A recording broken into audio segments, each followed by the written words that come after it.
Xin chào các bạn, rất vui khi được gặp lại các bạn. Ngày mới thì xin chúc các bạn làm việc, học tập thật nhiều niềm vui và tràn đầy năng lượng. Mình là ngôi nhà mơ ước 1.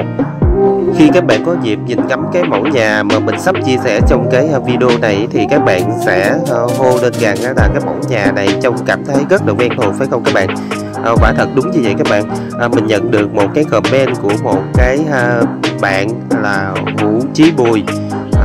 Chỉ cần em vẽ cái mẫu nhà cấp 4 giống như cái video trên, mà cái chiều ngang là 5m và cái chiều dài là 15m, đất hướng Tây, mong em tư vấn. Và cái chị này rất là muốn bên mình tư vấn cái mẫu nhà cho chị giống như là cái mẫu nhà cấp 4 theo cái phong cách hiện đại, với cái chiều rộng mặt tiền của cái mẫu nhà trước là 6,6m và 14m. Đó cũng chính là lý do mà mình thực hiện cái video này để tư vấn đến chị cùng với mọi người tham khảo thêm một cái phiên bản nữa của cái mẫu nhà cấp 4 theo cái phong cách hiện đại. Chia sẻ thêm một phần nữa là từ khi mà mình xuất bản cái mẫu nhà mà theo cái phong cách hiện đại này thì nhận được rất là nhiều những lời quan tâm đón nhận từ phía mọi người, và từ đó cho đến ngày hôm nay thì mình cũng đã làm rất là nhiều những cái phiên bản biến thể với kích thước và công năng khác nhau của cái mẫu nhà cấp 4 theo phong cách hiện đại này, cũng nhận được rất là nhiều những lời quan tâm của mọi người. Đó cũng chính là một cái niềm vui và một niềm tự hào và kinh của mình cũng có một cái mẫu nhà rất là thành công. Và cái mẫu nhà này nó trải qua rất là nhiều những cái phiên bản biến thể từ cái chiều rộng mặt tiền 7,5m, 7m trở xuống các bạn. Và trong cái video này mình chia sẻ với một cái chiều rộng mặt tiền là 5m, được xem như là chiều rộng mặt tiền nhỏ nhất của cái mẫu nhà cấp 4 này. Và mình chia sẻ đến các bạn cái mẫu nhà này có cái chiều rộng mặt tiền là 5m và cái chiều sâu là 16m nha các bạn, được thiết kế đầy đủ công năng. Cái phần sảnh đệm phía trước là rộng 1,5m, được thiết kế là bằng lòi mặt lõm, một phòng khách kim phòng thờ, 2 phòng ngủ, khu vực bếp, phòng ăn và một nhà vệ sinh nha các bạn. Vì cái chị Vũ Chí Bùi này chị muốn là 5x15, nhưng mà cái chủ đích của mình là mình muốn 5x16 để cho nó cân đối về mặt diện tích, công năng nó được rộng rãi hơn nha các bạn. Vì sao cái mẫu nhà cấp 4 theo cái phong cách hiện đại này lại được rất là nhiều mọi người quan tâm đón nhận và lựa chọn xây dựng đến như vậy các bạn? Vì nó ẩn chứa bên trong đó rất là nhiều những cái yếu tố nghệ thuật, và sau đây mình sẽ phân tích và nêu lên những cái yếu tố nghệ thuật mà cái mẫu nhà này nó mang lại. Cái thứ nhất là cái mẫu nhà này là mặt lòi mặt lõm, nó giúp tối ưu hóa cái diện tích công năng sử dụng và giúp cho cái phòng khách của mình nó được rộng hơn. Và thậm chí nếu chiều rộng mặt tiền của mình rộng từ khoảng 6m, 7m trở lên thì mình cũng có thể thiết kế nhà đôi, giúp cho cái ngôi nhà này nó càng rộng hơn nữa các bạn. Và cái yếu tố thứ nhì là cái vách cánh gà nằm phía bên tay trái,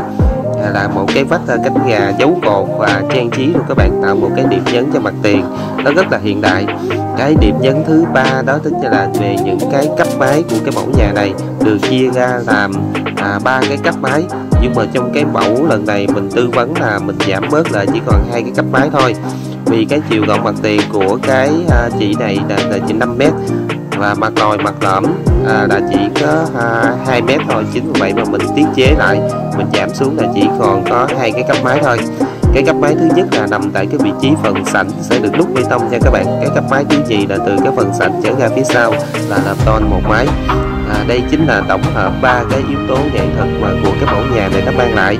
Kèm theo một cái yếu tố nghệ thuật thứ tư nữa là cái phần sảnh này rộng 1,5m, nhưng mà mình sẽ sử dụng một cái thủ thuật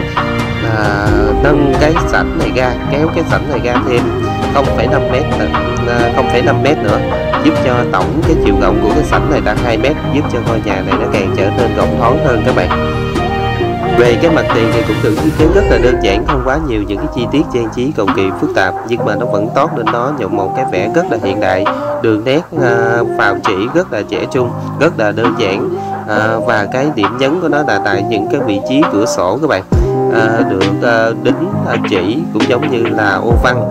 kèm theo đó là sẽ được trang trí màu. Đây chính là một cái điểm nhấn rất là đơn giản nhưng mà nó tạo một cái hiệu ứng rất là mạnh cho cái mẫu nhà cấp 4 hiện đại này.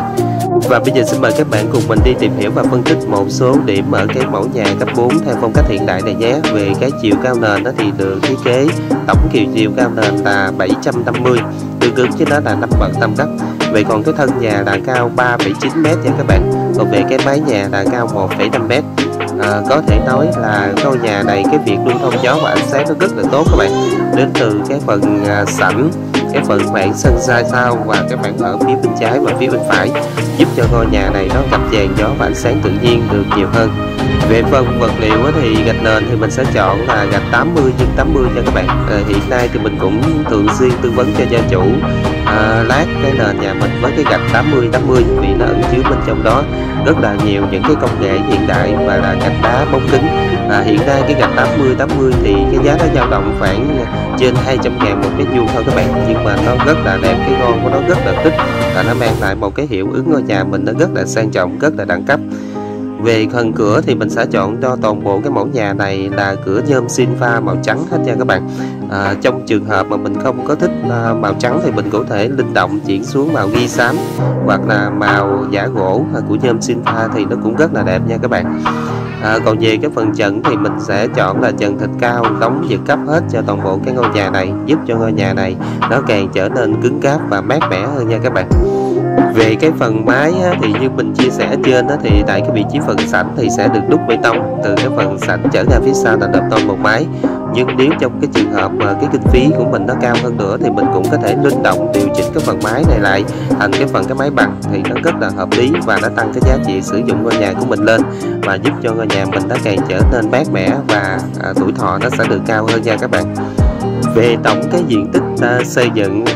5x16 là 80 m² phải không các bạn, và hoàn thành cái ngôi nhà này cái giá nó dao động khoảng 4 triệu trở lên 1 m². Như vậy hoàn thiện gồm có vật liệu và nhân công của cái mẫu nhà này nó khoảng là 320 triệu. Tuy nhiên trong đó thì cái phần nhân công nó dao động phải từ 1 triệu trở lên 1 m² nha các bạn. Nó còn tùy thuộc vào cái địa điểm mà mình xây dựng cái ngôi nhà này, cái cách mình sử dụng vật liệu cũng giống như là cái cách mình trang trí mà cái giá thành nó có thể tăng giảm chút đỉnh nha các bạn. Về cái phần màu sắc thì mình sẽ lấy cái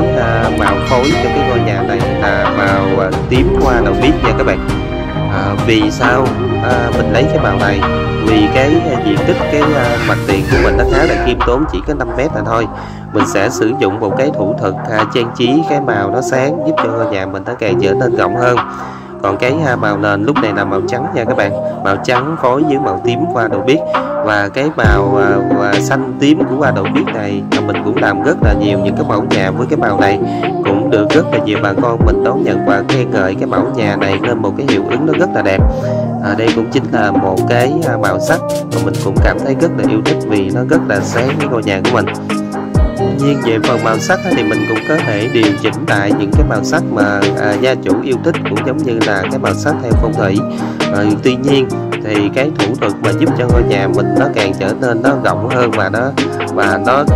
trở nên hoành tráng hơn là mình sẽ sử dụng cái màu sáng thì giúp cho ngôi nhà mình nó càng nổi bật và cái cảm giác khi người ta nhìn vào giúp cho ngôi nhà mình nó càng trở nên rộng hơn nha các bạn. Vừa cùng các bạn trải qua tìm hiểu và phân tích một số điểm ở cái mẫu nhà cấp 4 theo cái phong cách hiện đại với một cái phiên bản chiều rộng mặt tiền là 5 m và cái chiều sâu là 16 m, được thiết kế đầy đủ công năng và gửi đến chị Hữu Chí Bùi tham khảo và chỉ có được một cái sự hình dung được tốt hơn về cái mặt tiền của cái ngôi nhà của mình, cũng giống như là cái cách bố trí công năng để chị tham khảo trước khi xây dựng cho mình một ngôi nhà như mơ ước. Video của mình đến đây là xin kết thúc và bây giờ xin nói lời chào tạm biệt và hẹn gặp lại các bạn ở những cái video lần sau. Nếu mọi người quan tâm về cái mẫu nhà này thì xin mạnh dạn để lại cái comment bên dưới thì mình sẽ tư vấn thêm cho mọi người, vì trong khuôn khổ một cái video ngắn ngủi như thế này thì mình cũng chưa có thể bộc bạch hết và chưa có thể trình bày hết để mọi người có được một cái sự hình dung được trọn vẹn hơn. Mình xin chân thành cảm ơn rất nhiều. Và bây giờ xin mời các bạn cùng nhìn ngắm là một lần nữa vẻ đẹp kiến trúc của cái mẫu nhà cấp 4 theo phong cách hiện đại mà mình chia sẻ trong cái video này nhé.